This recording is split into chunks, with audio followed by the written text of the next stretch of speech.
Naglabas ng opisyal na pahayag ang ABS-CBN Board of Directors at Board of Advisors upang ipakita ang kanilang matibay na suporta sa kumpanya sa gitna ng patuloy na pagbabago sa industriya ng media. Sa naturang statement na inilabas noong April 17, 2026, binigyang diin ng pamunuan ang kanilang paniniwala na nananatiling mahalaga ang papel ng ABS-CBN bilang tagapaghatid ng balita, aliwan at serbisyong pampubliko para sa mga Pilipino.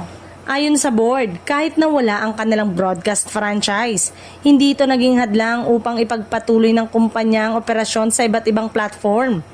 Patunay umano ito ng kakayanan nilang mag-adjust at makasabay sa mabilis na takbo ng digital era. Ipinahayag din nila ang buong suporta sa liderato ni Carlo Katigbak na patuloy na nangunguna sa pagsasakatuparan ng mga plano upang maibalik sa matatag na estado ang kumpanya. Naniniwala ang board na nasa tamang direksyon ang kanilang recovery efforts. Bukod dito, kinilala rin sa pahayag ng dedikasyon ng mga empleyado, artista at mamamahayag ng ABS-CBN na patuloy na nagsisilbi sa publiko sa kabila ng mga pagsubok. Ayon sa kanila, ang mga taong bumubuo sa kumpanya ang tunay na lakas nito.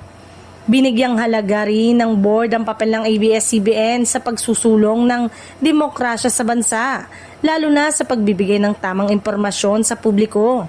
Anila, mahalaga ang ganitong institusyon sa pagpapanatili ng malayang pamamahayag. Dagdag pa rito, ipinunto nila na ang ABS-CBN ay higit pa sa isang negosyo. Isa itong institusyon na may malalim na koneksyon sa buhay ng mga Pilipino sa loob ng maraming dekada. Sa kabuuan, malinaw sa pahayag ang pagkakaisa ng pamunuan sa layuning ipagpatuloy ang misyon ng kumpanya.